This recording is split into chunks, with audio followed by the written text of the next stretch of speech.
Okay, so picture this. It's June 6th, 1944, just before sunrise. You're looking out over the English Channel, Yeah. but instead of the calm water, you see thousands upon thousands of planes. Wow. It's D-Day, a day many of your parents or grandparents probably remember, and it was the busiest day in aviation history up to that point. Yeah, it's hard to even imagine that scale. Right. Over 11,000 aircraft mobilized for the invasion. Exactly. And, we often focus on the bravery of the soldiers on the beaches, Uh-huh. but that air campaign above Normandy Right. was absolutely critical to the Allied Oh, victory. absolutely. Air power was really a game changer in World War II, and Yeah. D-Day is a prime example. So today we're going to take a deep dive into how it all worked. Okay. And we're going to be drawing on this fascinating new book by James Daly called Proposed Airborne Assaults During Operation Overlords. Very cool. I'm fascinated by this because when we think of paratroopers, we often think of modern warfare. Yeah. But D-Day involved this massive airborne operation. Right. It was completely unprecedented for its time. Absolutely. But before we get to that, Okay. we need to go back a bit All right. and talk about the strategic bombing campaign that led up to D-Day. Okay. It was a controversial tactic. There's actually debate continuing even today about its effectiveness. Controversial in what way? Well, some historians argue that it didn't do enough to cripple German industrial production. But what is clear is the impact it had on French infrastructure. Okay. The Allies took a very precise, almost scientific approach to targeting. So not just dropping bombs randomly. No, not at all. Okay. They use a technique called choke point bombing. Okay. They focused on key transportation hubs, Uh-huh. like, for example, Yeah. the massive rail yard at Amiens. Okay. By destroying these junctions, they effectively paralyzed the German army's ability to move troops and supplies quickly. Uh-huh. So it was like a giant game of chess, Exactly. cutting off the enemy's ability to move their pieces. Yeah, exactly. And this was crucial in preventing the Germans from rushing reinforcements to the landing beaches on D-Day. Right. It was a strategic move, years in the making. Wow.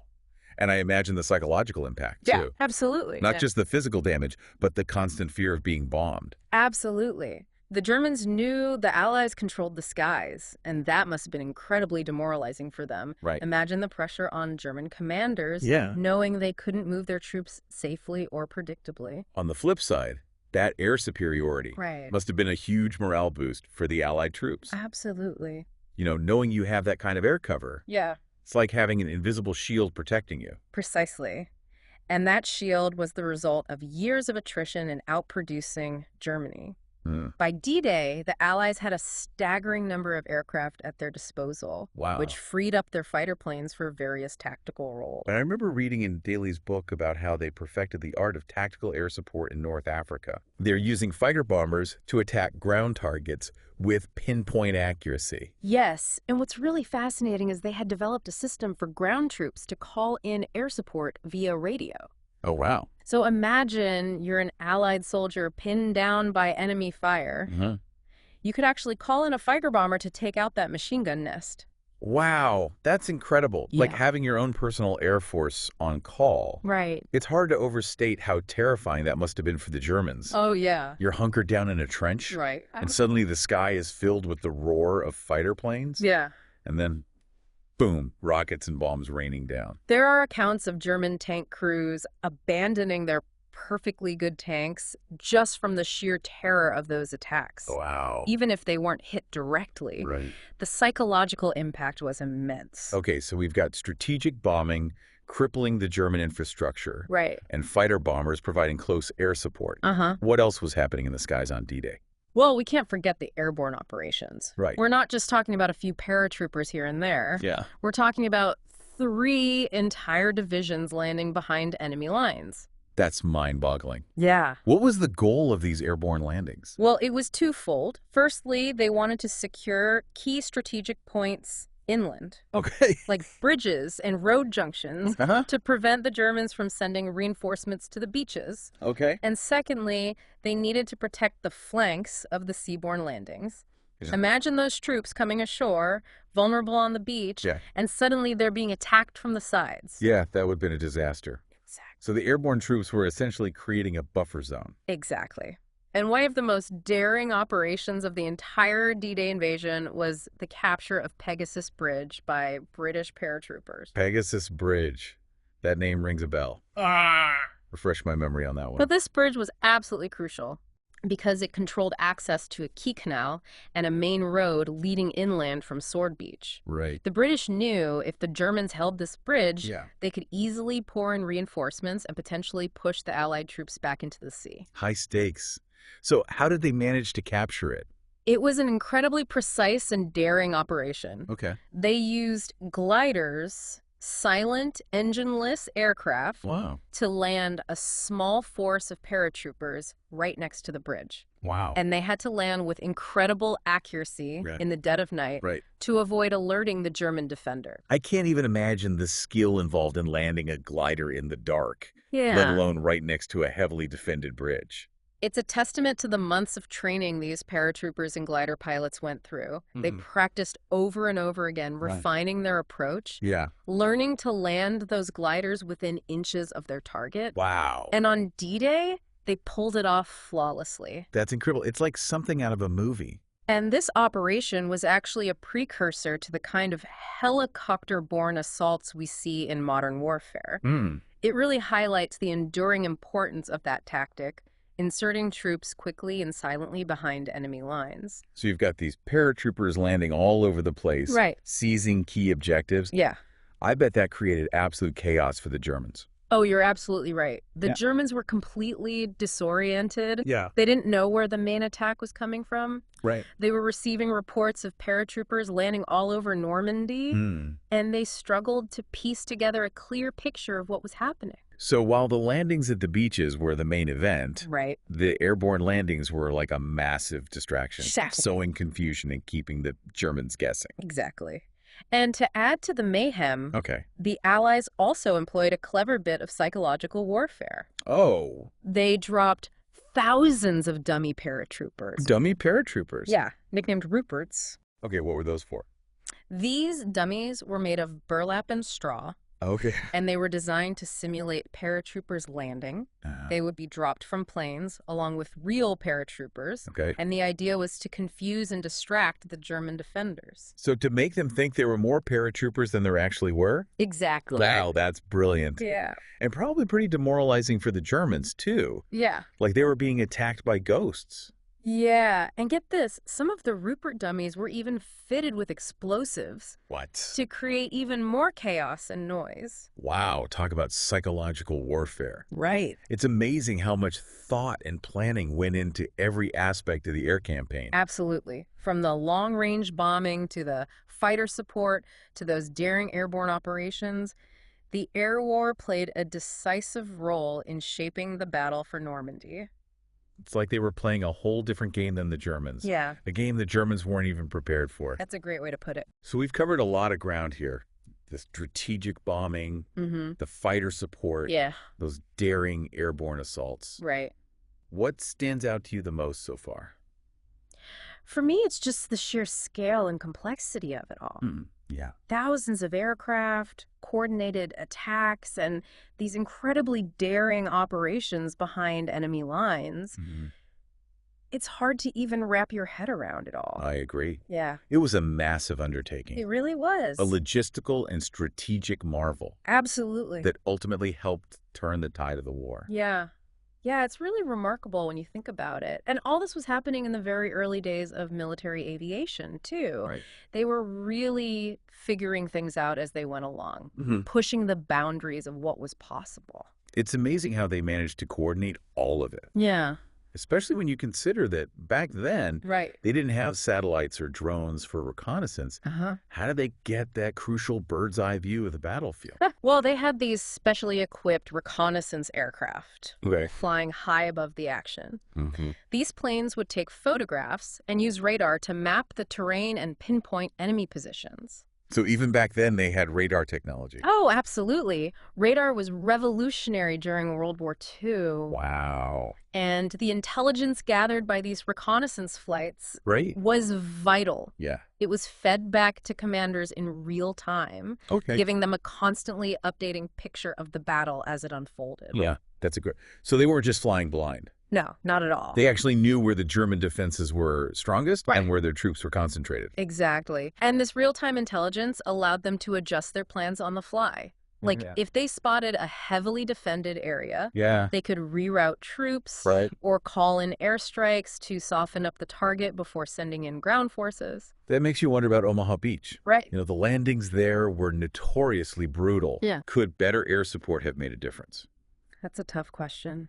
Yeah. The official reports mention heavy cloud cover on D-Day, Okay. which really limited visibility. Yeah. The bombers couldn't see their targets clearly, and many bombs missed their marks. So even with all that air power, Right. weather could still play a decisive role. Absolutely. Wow. And that's something they had to contend with throughout the entire Normandy campaign. Uh-huh. Weather delays, Right. fog, cloud cover, Yeah. it all hampered their air operations. Hmm. There were times when they had to scrub missions entirely because of the weather. It's hard to believe that something as unpredictable as weather Yeah, could have such a big impact on a military operation of that scale. I know. It's incredible. But even when the weather wasn't ideal, Mm-hmm. just the presence of all those Allied aircraft must have a psychological effect. Oh, definitely. Right. For the Germans, knowing that the enemy controlled the skies would have been incredibly demoralizing. Every time they heard the roar of an Allied plane overhead, Yeah. it would have been a reminder of their vulnerability. Yeah. And for the Allied troops, Yeah. those planes represented safety and support. Yeah. Seeing them up there must have been a huge morale boost. So the fighting didn't end on June 6th. Right. How did air power continue to shape the battle for Normandy in the weeks and months that followed? Well, once the Allies established a beachhead, Yeah. air power became even more critical for supporting the ground troops as they pushed inland.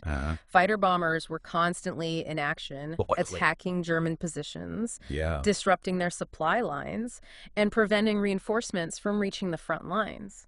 So they were acting as a kind of flying artillery force. Precisely. Wow. And as the Allies captured more territory, Okay. they were able to build airstrips in France, Uh-huh. which meant their planes could operate closer to the front lines Right. and respond even more quickly to requests for support. Makes sense. Shorter flight times, faster turnaround. Right. What about transporting supplies and troops? Uh-huh. Did air power play a role in that as well? Absolutely. Uh-huh. Transport aircraft were really workhorses during the campaign. Yeah. They flew in everything: ammunition, medical supplies, reinforcements, Wow. and even paratroopers for further operations behind enemy lines. It's mind-boggling to think about the logistics involved Yeah. in keeping those supply lines flowing, both by sea and by air. It was a colossal effort. Yeah. A constant flow of ships and planes bringing in everything the troops needed to fight and survive. But the Allies were determined to give their troops on the ground every advantage they could. And they were willing to take risks, too, Yeah. like that daring operation to capture Pegasus Bridge. Right. Just one example of how they used air power to seize key objectives quickly and decisively. That's right. They weren't afraid to be bold and innovative. Yeah.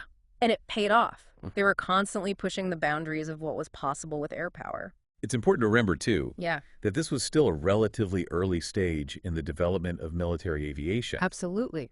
They were learning as they went along, Right. making mistakes, adapting, Yeah. and coming up with new tactics. And that's what's so remarkable. Yeah. They were pioneers, experimenting with new technologies. And in doing so, they were shaping the future of warfare. So we've talked about how the Allies used air power, Right. but I'm curious about the German side. Yeah. How did they adapt to this overwhelming air superiority? Well, the Germans were definitely caught off guard. Yeah. They had underestimated the Allies' ability to produce and deploy aircraft, Mhm. and they simply couldn't keep up. They struggled to counter the constant bombing and strafing. So they were playing catch up from the start. Yes, and they never really caught up. Wow. They tried to ramp up production of their own fighter aircraft, but they couldn't match the Allies' output. Mhm. They experimented with new tactics, like using night fighters to intercept bombers, Okay. but these were only partially successful. Did they have any successes at all in challenging the Allied control of the skies? Well, they did manage to inflict some losses, Oh. particularly in the early days of the campaign, but their air force, the Luftwaffe, Right. was simply too small and too battered to mount a sustained challenge. So ultimately, they were fighting a losing battle. In many ways, yes. Yeah. They were outmatched in terms of numbers, technology, and strategy. Mm-hmm.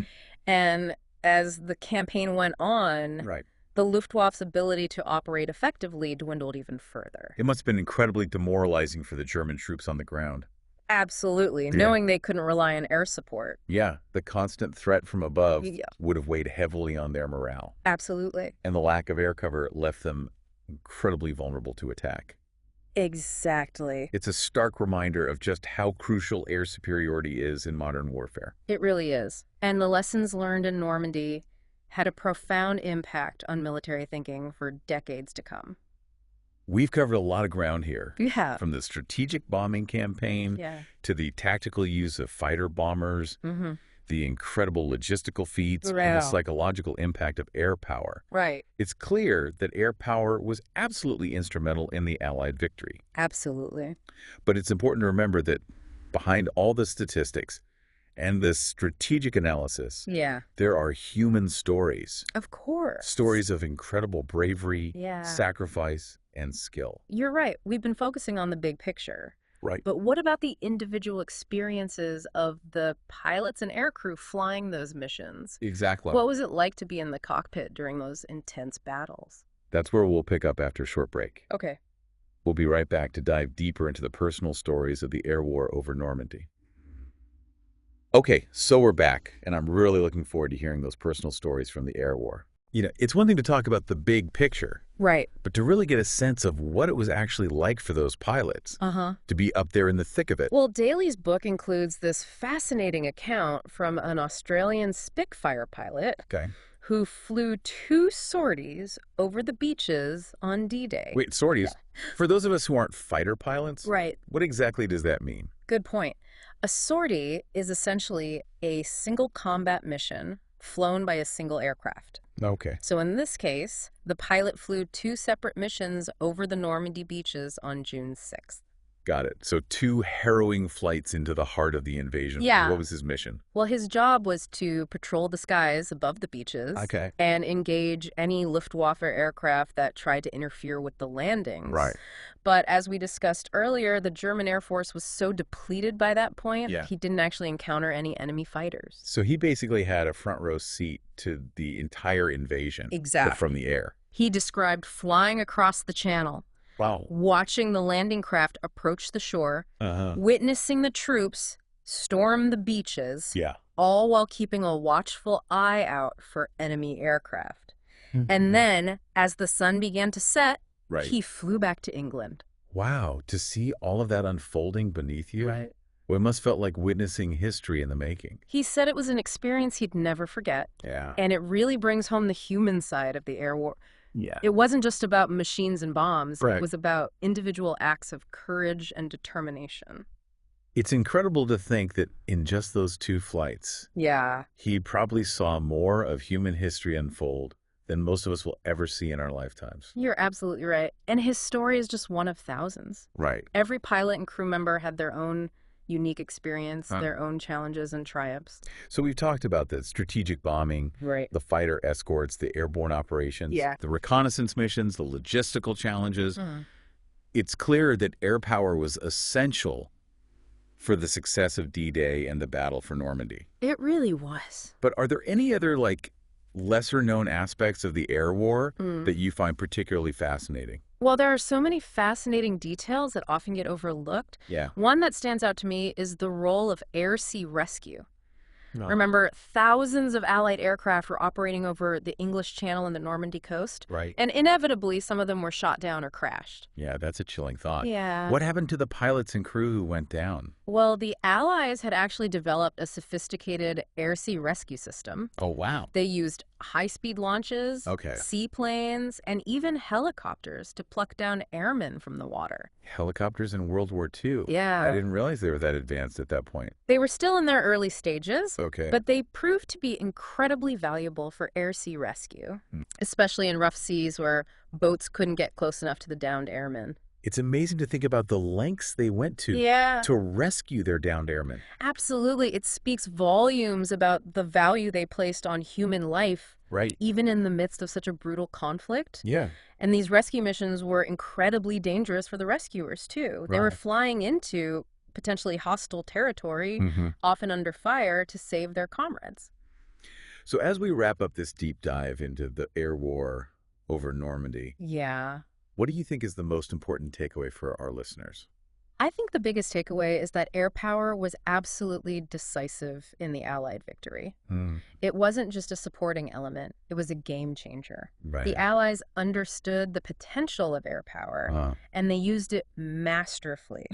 From strategic bombing to tactical support to those incredible airborne operations. And they were constantly innovating, Right. adapting their tactics, Yeah. and pushing the boundaries of what was possible with aviation technology. Exactly. The air war over Normandy was a turning point in military history. Wow. It showed the world the true potential of air power, and it shaped the way wars have been fought ever since. It's a sobering thought, but also an inspiring one. Yeah, To think about the courage and sacrifice of all those who fought, absolutely. both in the air and on the ground. Yeah. As we reflect on the anniversary of D-Day, Uh-huh. let's remember their bravery and appreciate the profound impact that their actions had on shaping the course of history. Well said. And for those who want to delve even deeper into this fascinating subject, Right. James Daly's book, Proposed Airborne Assaults During Operation Overlords, is an excellent resource. Absolutely. It's packed with insightful analysis and firsthand accounts. Yeah, a great read. And if you're enjoying these deep dives into fascinating topics, Uh-huh. don't forget to subscribe to The Deep Dive for more captivating explorations of history, science, and culture. Right. Thanks for joining us, and we'll see you next time for another Deep Dive.